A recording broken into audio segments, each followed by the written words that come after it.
Here, heerser oor alle magte, my koning en my God. Gelukkig is hulle wat in u huis woon, hulle loof u gedurig. Gelukkig is die mense wie se krag in u lê. Daagliks nog leef in hulle gedagtes. Trek hulle die kwade maak die landskap rykend vooruit. Die vroeë reëns maak dit selfs vol watervloeie. Hulle gaan van krag tot krag, elkeen verskyn voor God. Sion. Sing dit op 'n psalm wat praat van hoe wonderlik die huis van die Here is. Lieflik is die tempels hier in die Leefstad. So 'n lewe saam met God, hoe wonderlik 'n lewe saam met God is. Dit is so ons lewe saam met God bestaan op hierdie aarde.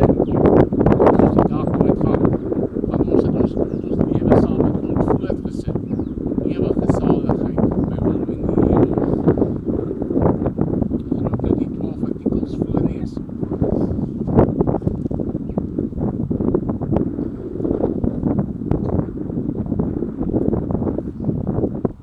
Ek glo in God die Vader, die Almagtige, die Skepper van hemel en aarde, en in Jesus Christus, sy eniggebore Seun, ons Here, wat ontvang is van die Heilige Gees, gebore uit die Maagd Maria, wat gelei het onder Pontius Pilatus, gekruisig is, gesterf het en begrawe is, en die lyding van die hel ondergaan het, wat op die derde dag opgestaan het uit die dood, opgevaar het na die hemel, en sit aan die regterhand van God, die Almagtige Vader, waarvan dan hy sal kom om die lewendes en die dooies te oordeel.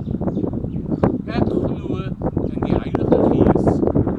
Ek glo aan 'n heilige, algemene Christelike kerk, die gemeenskap van die heiliges, die vergewing van sondes, die opstanding van die liggaam en 'n ewige lewe.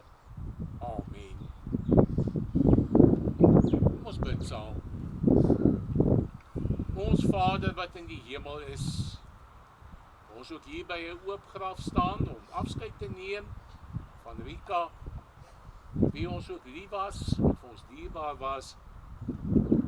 Doen ons dit in nietigheid en swakheid en ootmoed voor U, terwyl ons eie beperkings ken, weet dat U is groot en almagtig en wonderlik.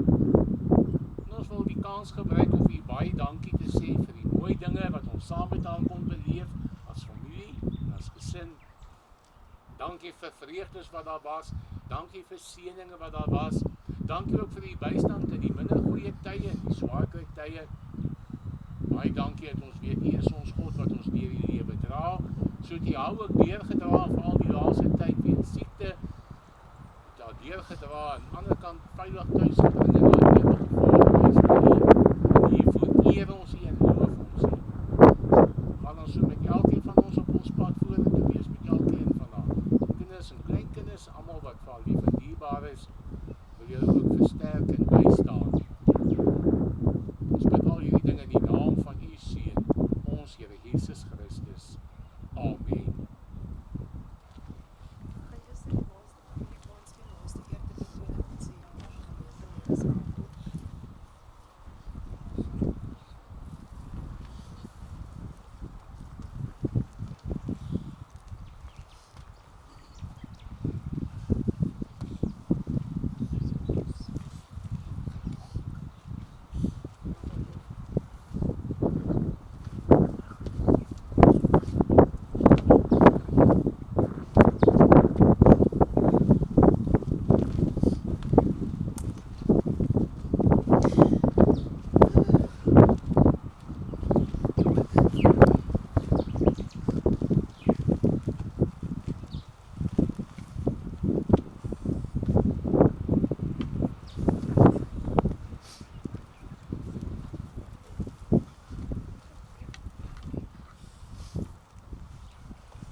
Thank you.